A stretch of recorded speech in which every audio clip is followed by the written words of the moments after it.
everybody. Great to be here in Jersey today.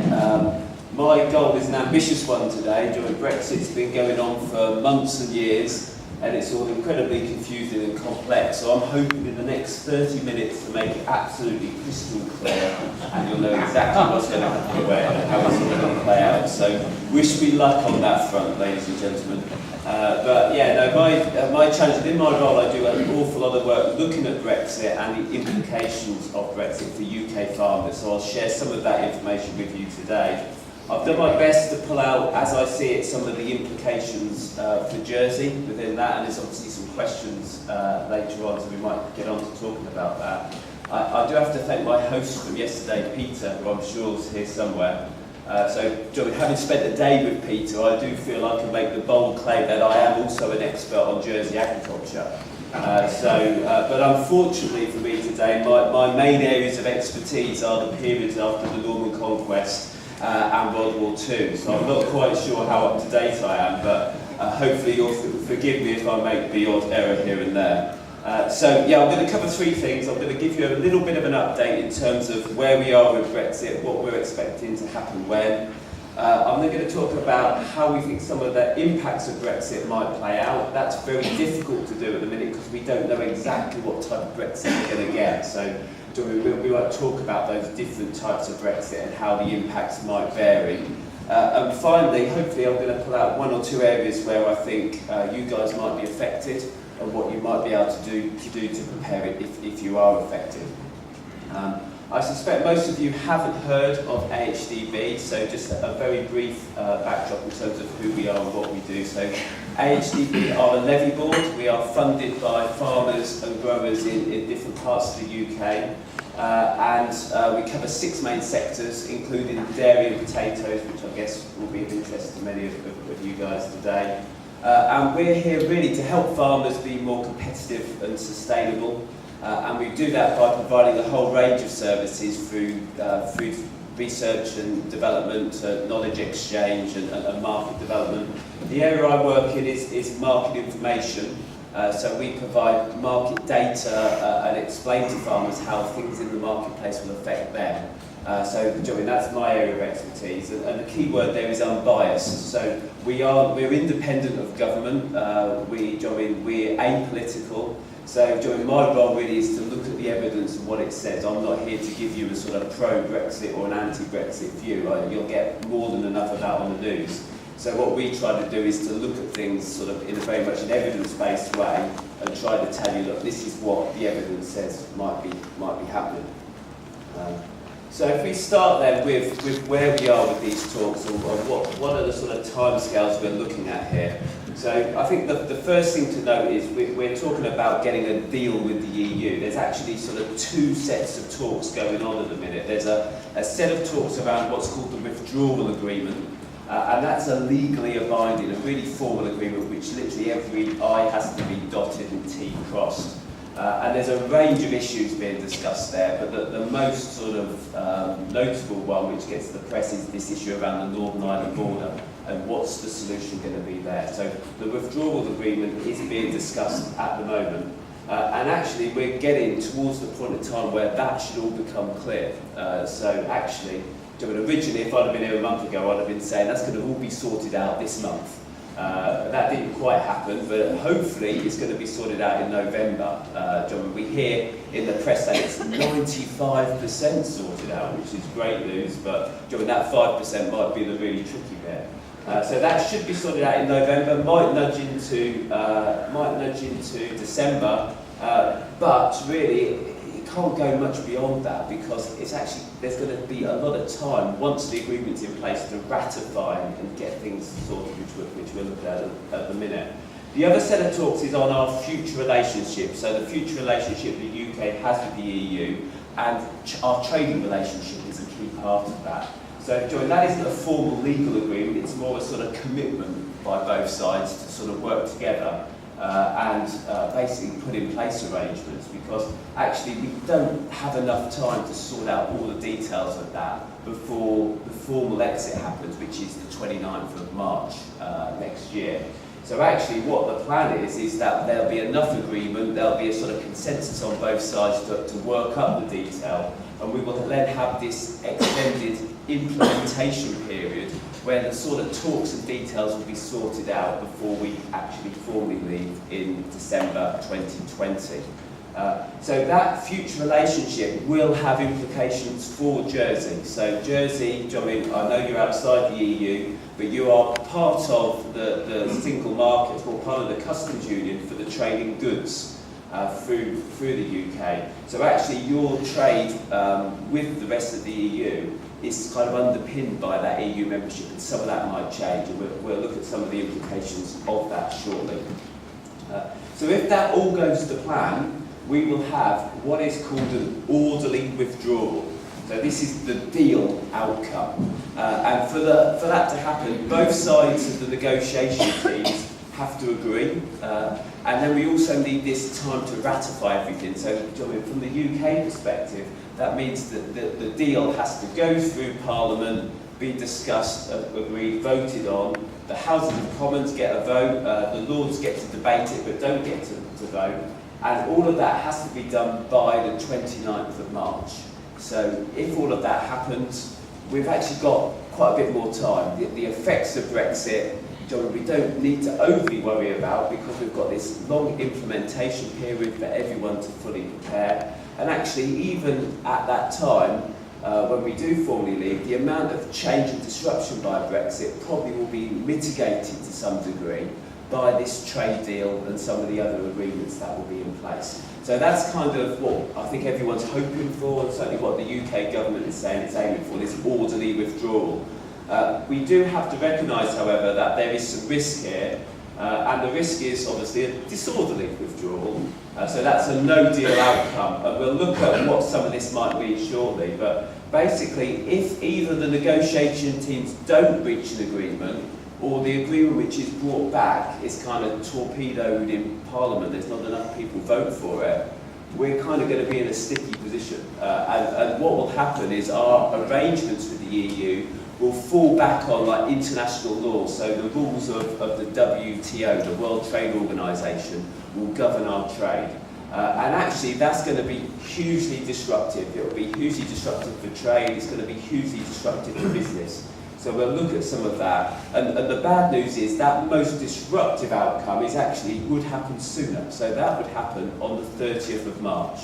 So if you are affected by some of these things, I would suggest actually now is the time to start to plan for this. And we will talk about some of the things you might do. But certainly in government, they are building what they call contingency plans for this hard Brexit. And I think it's sensible, I think if you are going to be affected by some of this directly, that you have a bit of a contingency plan and think about it now rather than on the 30th of March. So, in terms of the UK, with Brexit, there are certainly 4 big areas which farmers are concerned about. And some of these will impact on you guys as well. So the 4 are trade, agricultural policy, regulation and labour. So I'm going to spend a little bit of time talking about each of these. I've left out agricultural policy to a large degree because obviously the UK was part of the common agricultural policy. We're now developing our own policies. In many ways you're kind of ahead of the game there, you've already got your own policies. So although you may have challenges with agricultural policy, you can't put those down to Brexit, I don't think. So I'm going to leave that a little bit to one side. And I'm going to be drawing today on lots of the information we've put out. So we've published a whole range of reports which are completely free to access, so you're welcome to have a look at these, which look at issues to do with Brexit and what they mean for UK agriculture. See, some of them, we've got pictures of potatoes on the front, so they're accessible to a Jersey audience as well. So yeah, these things are really important. So in terms of trade, we start with trade. The vast bulk of UK imports and exports of food come from the EU, and we're a huge net importer of food. So this shows basically 2/3 of our food exports go to the EU. What the government's seeking is a comprehensive trade deal. So we're seeking to come out of the single market and the customs union and have this really comprehensive trade deal which eliminates any tariffs affecting our trade. But it's important that we recognise that even if we eliminate tariffs, there's going to be trade friction which affects that trade and the movement of goods. So we'll talk a little bit about that shortly. But it's not going to be exactly the same as it was before. That trade friction will add some costs for import, so it might give our domestic producers a bit of advantage in sectors where we're importing lots, and indeed sectors where we export lots to Europe, it may give us a bit of a disadvantage. So it may slightly tweak some of the economics of trade. And those trade friction costs are things like customs checks. So we would potentially have different rules and regulations, so there'll be checks at borders, there'll be, that the EU want to check we are importing products from a part of the world they don't have a trade deal with and then exporting it onto them. So those checks are inevitable. In terms of Jersey, I think you guys are rather less exposed to this risk than we are on the UK. So the vast bulk of your agricultural trade is in the direction of the UK. So actually, that won't be affected by Brexit. We would expect that to continue as it does currently. But I know there are producers on the island who are exporting product to the EU. And certainly there are some risks there. So if you're in that position, you're exporting to the EU, you need to think about some of these issues, which we'll talk about shortly. So that's kind of, that trade friction comes in even in a no-deal, in a deal scenario. In this sort of no-deal scenario, potentially the barriers to trade could increase significantly. And what we have is actually a whole set of tariffs around the EU which keep cheap product out. So where the EU doesn't have a preferential trade deal with a country, they are subject to tariff rates, and all countries outside those preferential arrangements have the same tariff rates, and some of them are really high. So here I've picked out a number of products for Jersey Aussians which I thought might be of interest to you, in terms of if we didn't have a deal, what would that tariff rate be for our products going into the EU? And you can see here some of the products, particularly livestock products, so meat and dairy products. These tariffs are colossal, 40–50% plus. So actually at those sorts of levels, our trade with the EU would stop. It wouldn't be economic for us to supply the market with a sort of 50–60% drop in price. The trade would stop. It'd have to go somewhere else in the world, or those products would have to be absorbed on our domestic market, at which point we've suddenly got more supply on the market and we all know what would happen to price. The good news is for potatoes and sort of plant-based products, those tariffs are a bit lower, but they're still sort of 10 or so %.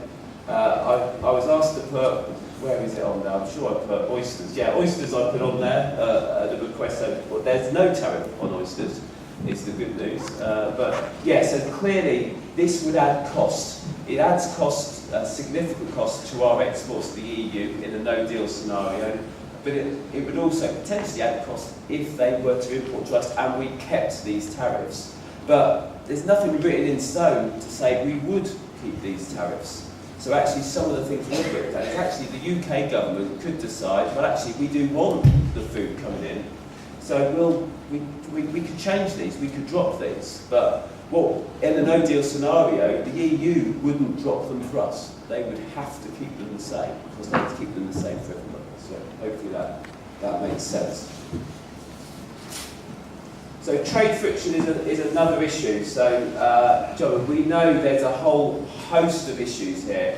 In terms of the Dover corridor, there's such a flow of goods now with the single market and the customs union. So John, we did some work, and John, the figures we've found is that basically a vehicle travelling, or a lorry travelling in each direction, every 8 seconds. The only way that works is because the vast bulk of them aren't really checked. They're sort of just waved through. And any sort of stopping and checking will result in masses of tailbacks along the motorways because there's no physical space for them to go.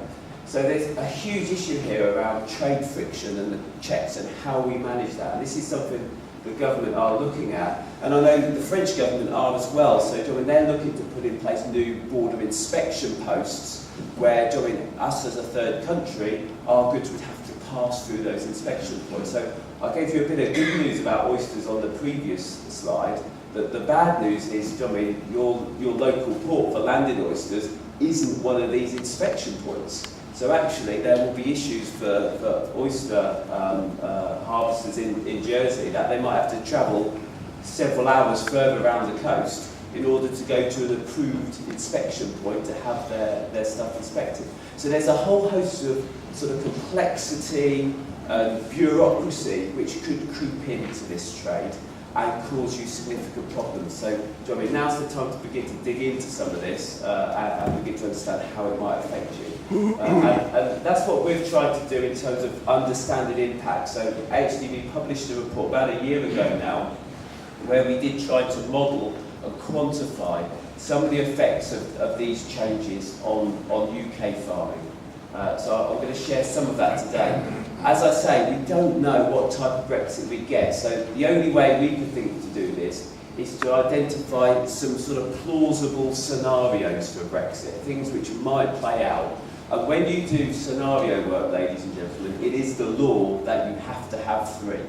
So I've got three scenarios to share with you. It's international law as well, rather than UK law. So the first one we've called evolution. So lots of people talk about, and this is the deal outcome. So if we get a deal with the EU, which eliminates those tariffs, things won't change a huge amount. So we've called that evolution. There's a tweaking going on. The second one I've rather snappily entitled unilateral liberalisation. And that's the UK government taking a cheap food policy approach. So those tariffs I just showed you, basically it's us dropping every single tariff to zero, letting food come in from wherever it's cheapest to produce around the world. For most UK farming sectors, it won't surprise you to hear that that's kind of a bit of a worst case scenario. The final one we've called Fortress UK. So that's, again, we leave without a deal, but we decide to keep all of those tariffs and all of those protection measures in place.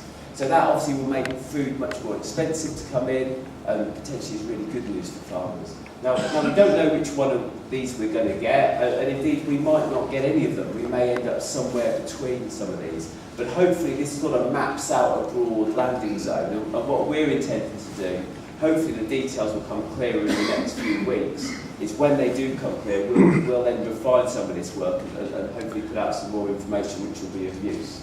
But at the minute, all three of these scenarios are very much on the board. I'm not going to talk too much about the market impacts of evolution because it tends to be very small for whatever sector you look at. There's slight tweaks here and there. But I'm going to start with unilateral liberalisation. So this looks at what would happen to UK production for a range of different products under that scenario. So you can see here, John, it tends to go in a pretty consistent direction. So this is kind of the worst case scenario from a farming perspective. So you can see really significant drops in beef and sheep meat production and in pork production as that cheap product comes in into the marketplace. Potatoes aren't on here. They would probably see a modest drop, maybe 2 or 3%, but cow's milk that's 2% down. And the reason these drops is market prices would drop. So, John, we've modelled in quite significant drops, potentially in the immediate aftermath. So the initial drops, for example, for sheep meat could be circa 30%. Sheep meat in the UK is really exposed to this risk because we export circa a third of our sheep meat to the EU each year.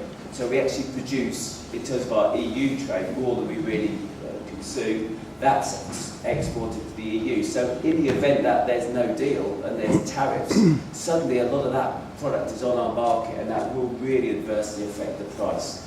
For milk, under this scenario, we would expect around about a 10% drop in milk price. But in all of these sectors, the farm gate prices would fall slightly as cheaper product came in and basically changed the nature of the marketplace. So yeah, there's lots of issues there for us to consider. For Fortress UK, so this is where we keep all of those tariffs, you see a much more mixed picture. And actually for lots of sectors, there's winners in here. So, and generally the winners are those sectors where at the moment we're importing lots of product from the EU. So dairy is an obvious example of this. The UK is a big net importer of cheese and butter.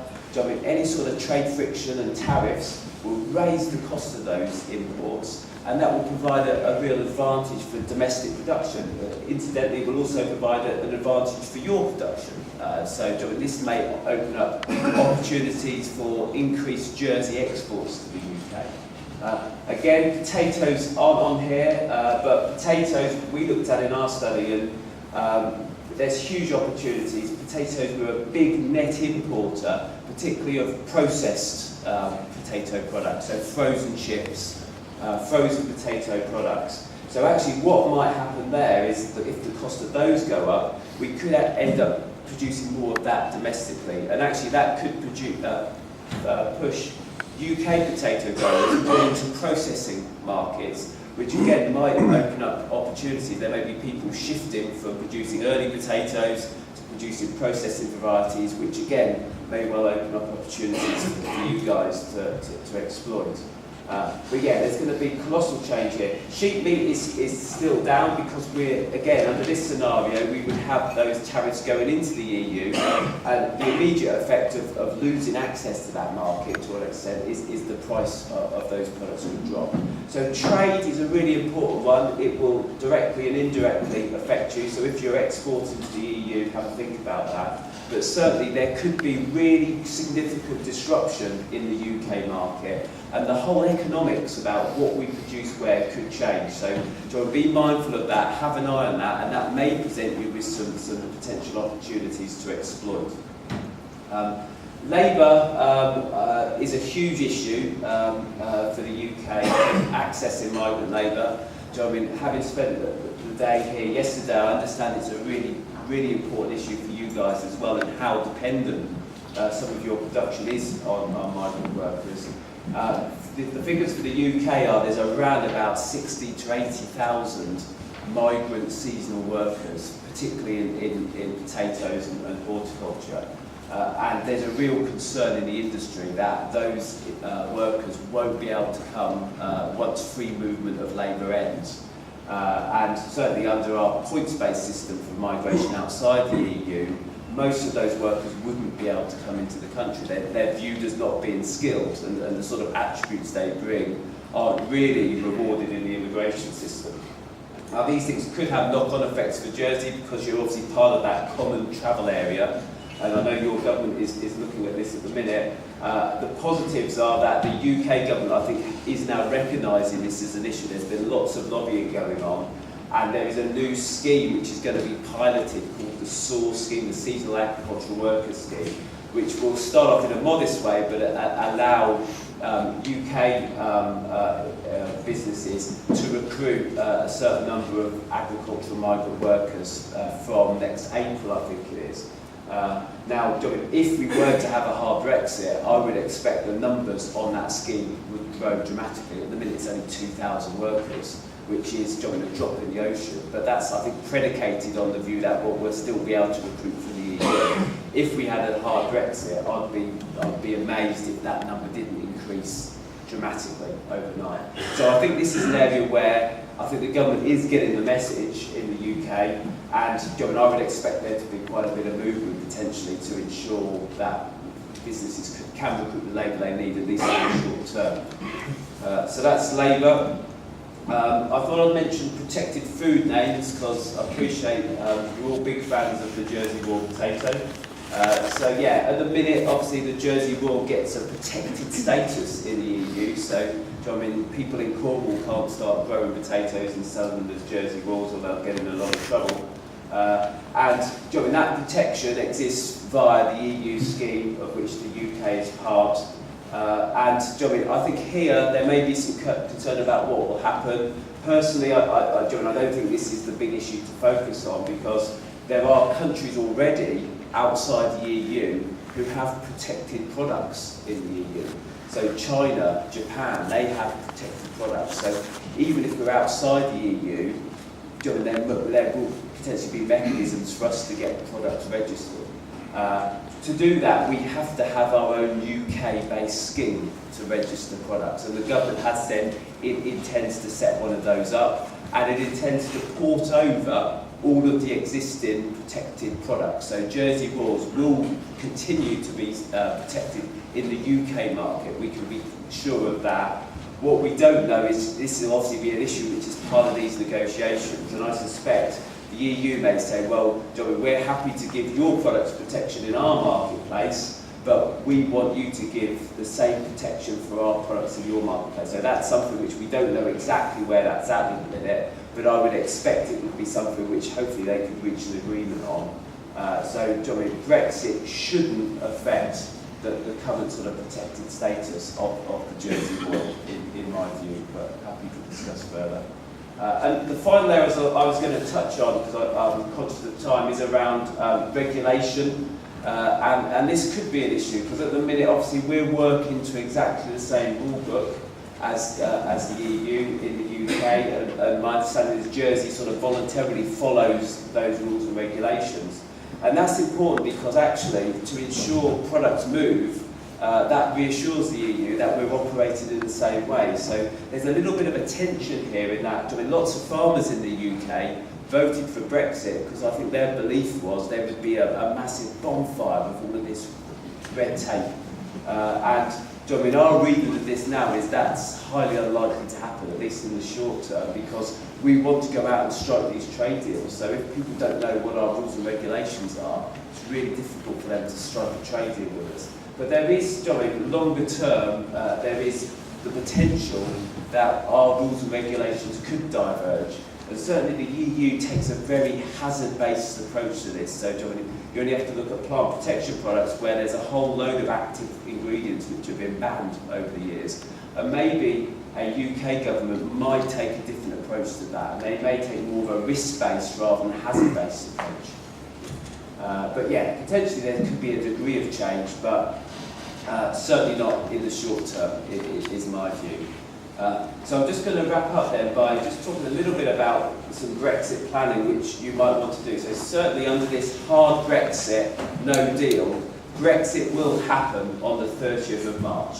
So I would encourage you all to have a bit of a think about where your inputs are coming from and where your outputs are going to. So if you've got a big delivery of fertiliser arriving on the 30th of March, now's the time to ask if you can have it a week sooner, would be my advice. But, Joey, only you know the intricacies of your business. So, Joey, it's the sort of thing where you kind of need to work through, have a bit of a think about it. It might not take a huge amount of time, but you have to think about what this means for where you're bringing your stuff from and where you're sending it to. Certainly in terms of exports, those exporting to the EU, you're going to be the most affected, I would say, particularly on animal products. If any animal products are going to the EU, there could be all sorts of additional health checks. Even for plants, there could be plant health checks, and product will have to go through via certain sort of border inspection points. So, John, we haven't got a huge amount of time to prepare for this, I appreciate it, but you should know whether that outcome is required in the next few weeks. And if it is, literally go through and map out some of this stuff and understand what it means for you. So just to summarise then, before I hand over to Greg and he corrects me for all the errors I made in terms of interpretations of Jersey. But yeah, certainly Brexit, the impacts of Brexit do vary enormously depending on the type of Brexit we're going to get. So we've seen anything from farmers winning to farmers losing. So, John, I completely appreciate it's very hard for you to plan, but it's something you need to think about.